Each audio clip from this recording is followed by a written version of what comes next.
Well guys, welcome to the kitchen table, which has turned into the crafting table today because I'm going to do a little crafting. Down in the basement, we found that big tote of stuff from my mother, all her Mary Maxim projects and all her stuff, because she was a great crafter. I mean, she still is. She still knits quite a bit. And she did do a little bit of this project for me, because when I found it, I was hunting around and I found, one of these. This is what I found, were these white prairie pillowcase doll kits. And I found one and I'm just like, what is this? And I thought, you know what, these things just sit around. We should finish them up. So I did. I made it, and to see how it turned out. And this is our little dolly. This is our pillowcase dolly. When I made it though, well, here, let me show you. Okay, so this is the kit. It comes like this. It comes in one full sheet. It's a pillowcase. It's a pillowcase. See, this one has a kitty on it, cross-stitched kitty. And then the top of the pillowcase, there's a pattern for the doll stamped out on it. Right here. So that's what I found, guys. I found a bag, and it had a nice embroidered, the two little embroidered, and I thought it was a pillowcase. I thought it came like that, and I thought, well, I'm just gonna make this up. This is such a cute little thing. I thought that I would make it for a keepsake for all my grandchildren. And then I come downstairs and I showed my mother. I said, look at this. Do you remember this? And she knew right away what it was. She knew that it was something that she had started to make and never finished.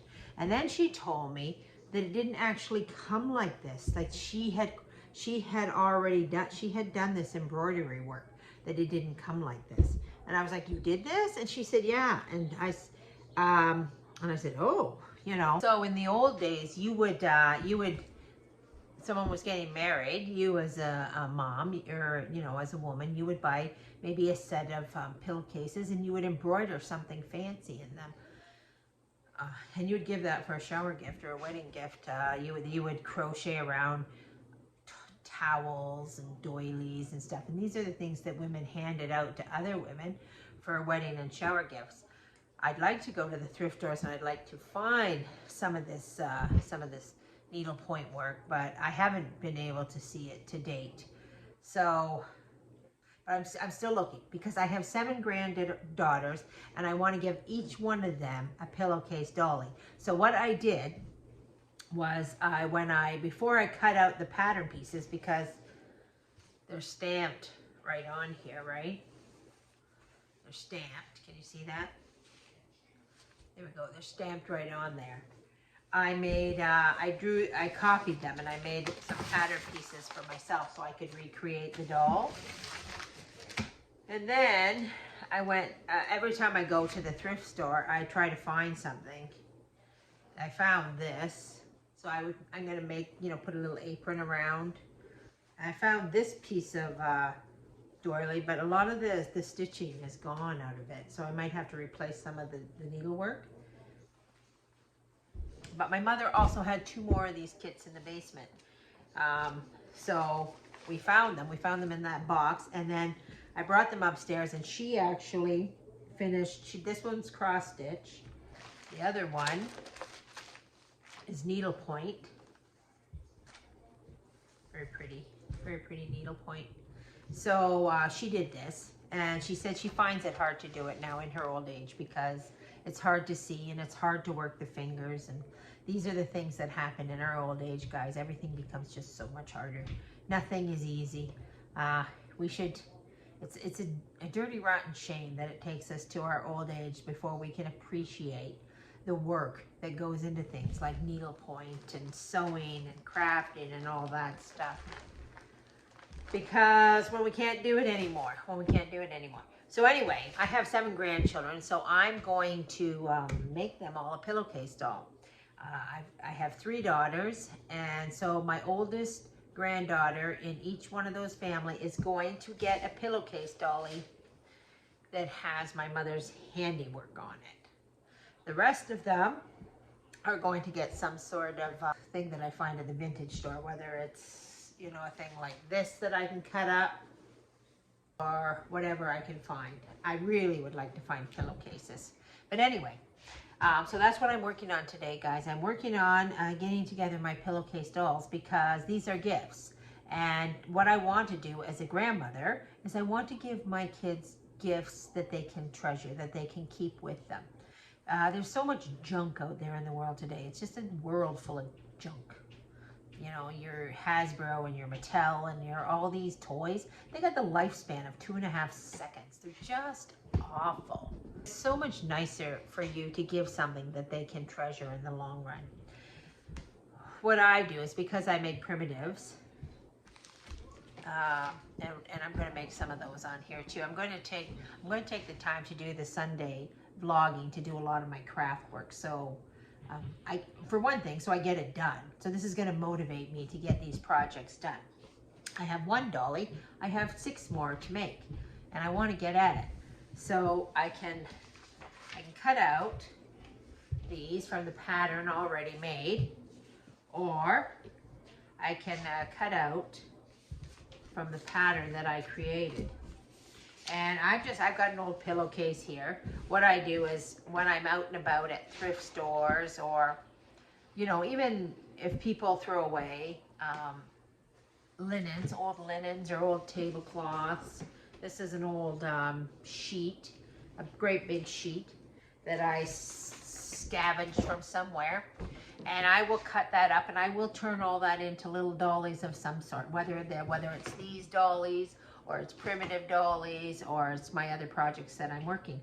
So why don't you come along with me and we'll cut out a few of these pieces. Okay. So this pattern piece is the arms, and we need this times 2 because our dolly has 2 arms. So we'll just, I'm not going over here into this because this is double. It's from the pillowcase.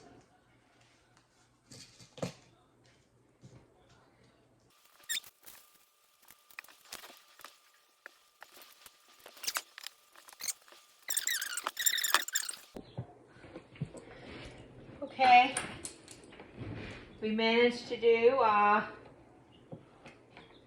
our arms and legs for our dolly are done, and I've just pinned them together, each little group. Now I'm going to work on the bodice.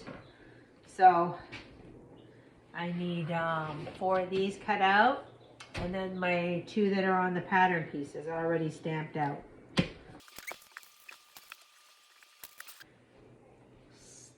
Seven dolly bodies done and cut out.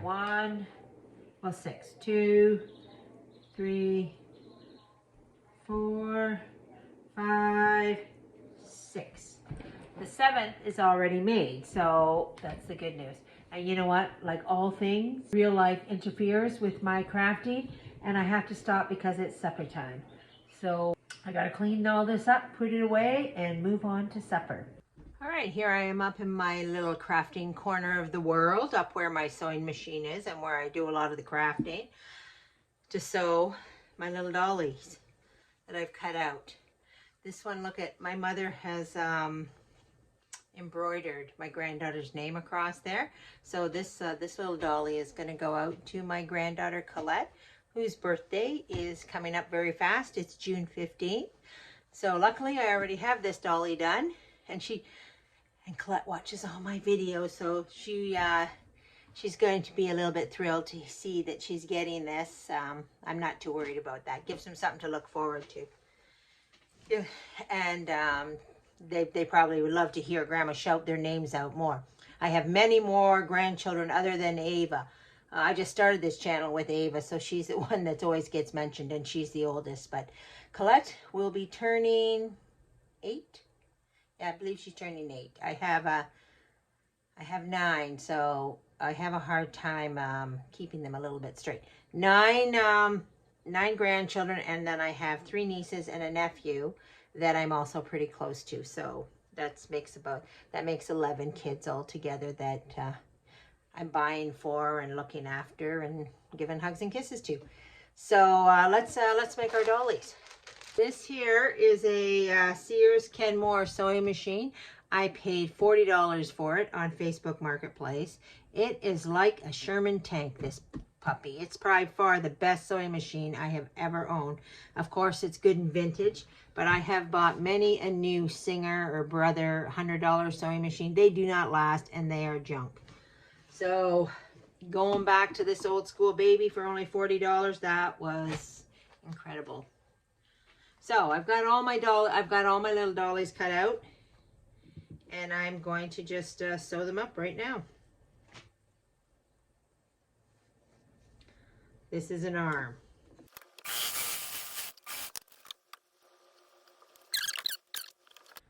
Okay, we got our arms stuffed and we got our legs stuffed. You want to make sure that you have a good inch. Don't take the stuffing right to the end, or it'll be too hard to work with inside your doll. These little pillowcase dolls, they came with instructions, but this was from China. Those instructions were the most ridiculous thing I ever read in my life. I couldn't understand them. I finally chucked them and I just said, you know how to make a doll. Just forget about their instructions and just make it like you would make it if you were making a doll. So that's what I did. So anyway, we got our legs ready. So now this is the body. So I'm just going to sew around the head just to start with.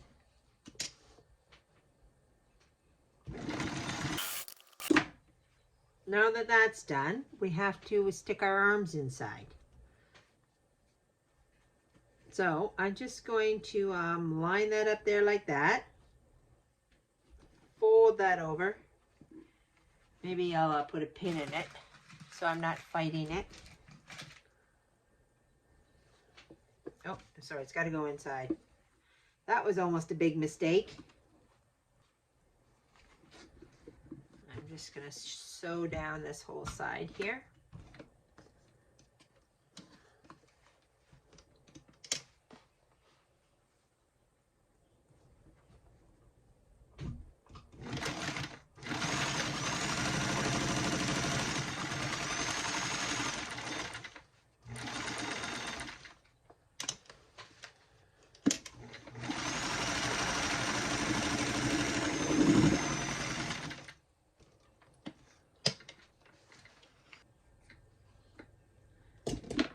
Now we'll do the other side. Kind of move that over. Got to put them inside the dolly. So it's getting a little awkward because there's not a lot of room inside the dolly, but we will make it work.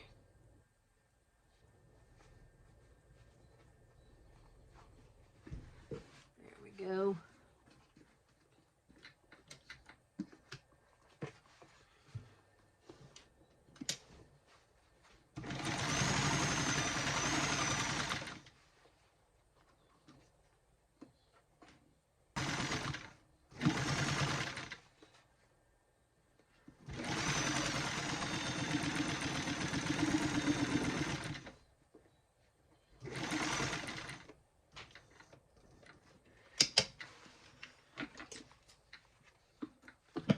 I didn't sew all the way down to the end because I'm going to leave a little opening because I have to turn this dolly inside right. And now I have to shove the feet into the dolly. And let's just put these arms up here into her head so I can have room to shove the feet in here. There we go. Okay. So, foot one.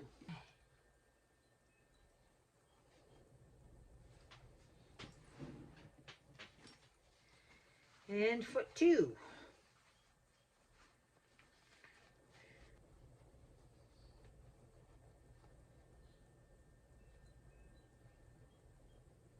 Okay. Another pin. So they're good and secure and they don't move, my little feet. And we'll just sew across the bottom. Now we've left this little opening here. And all of this has to come out through that opening. So let's see if we left a big enough opening. Can open it a little bit more. Ta-da! One leg.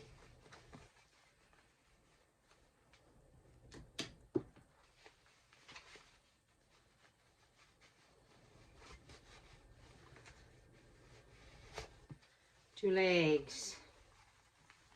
I gotta turn it inside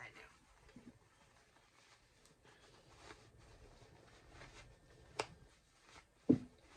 Here comes the arms. Here comes the arms. And now we can shove the head in. There we go. Okay, so we got our dolly stuffed. There she is. I gotta sew the hole that we made. I just gotta flip the seams in. Put a pin in that to hold it in place, and then we'll just run the sewing machine along it. Just like that. You could also hand stitch this if it's a little too awkward.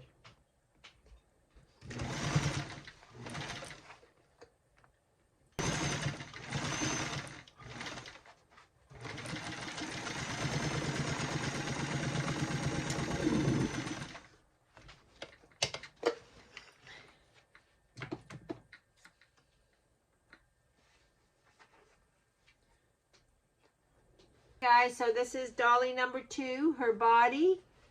This is for Anna. Anna's gonna birthday's in July. She's the youngest of all my grandchildren. So there we go. Body's done. We'll work on her dress next week. Okay guys, that's it for today. That's it for the Sunday vlog. I'm glad you came along and followed me along on a few of my little doings of the week. Next week I'm going to finish up all those little dollies, and I'm also going to get a dress on the one dolly that I finished making today. So I'm probably going to videotape putting the dress on that doll.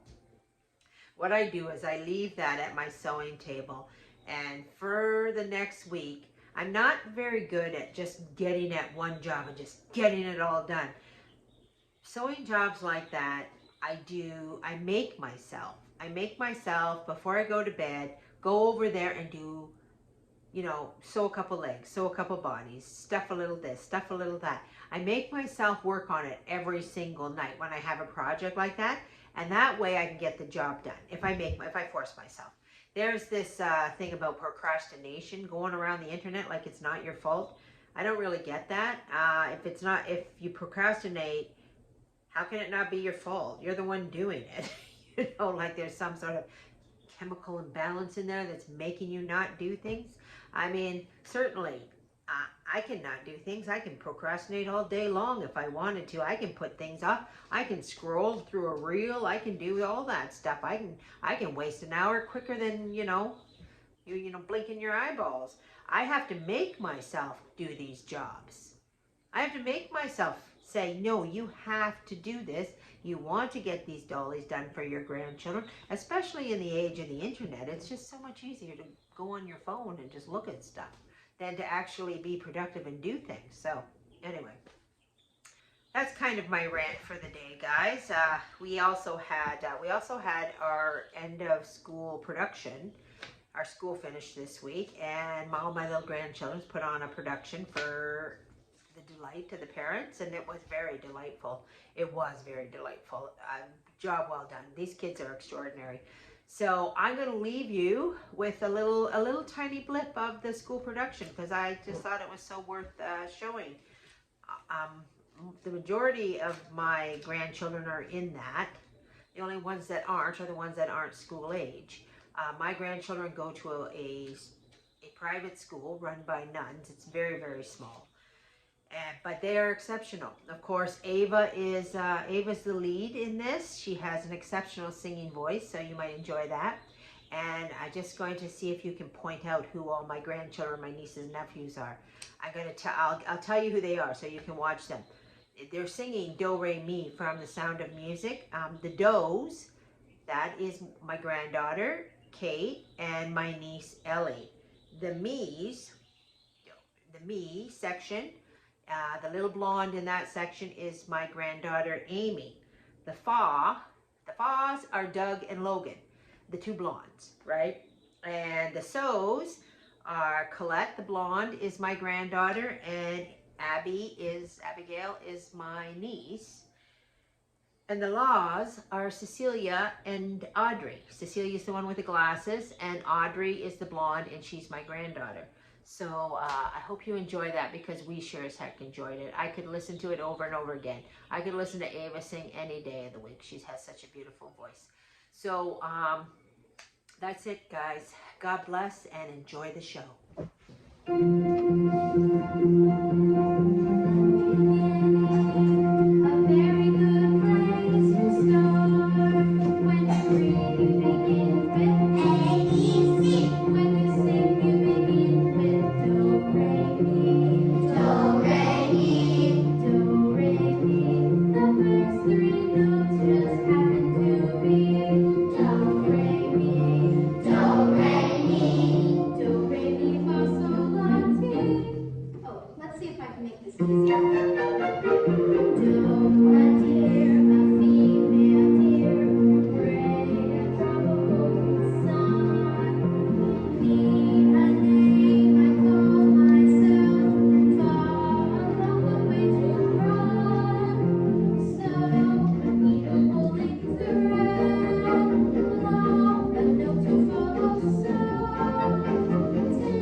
By mixing them up like this.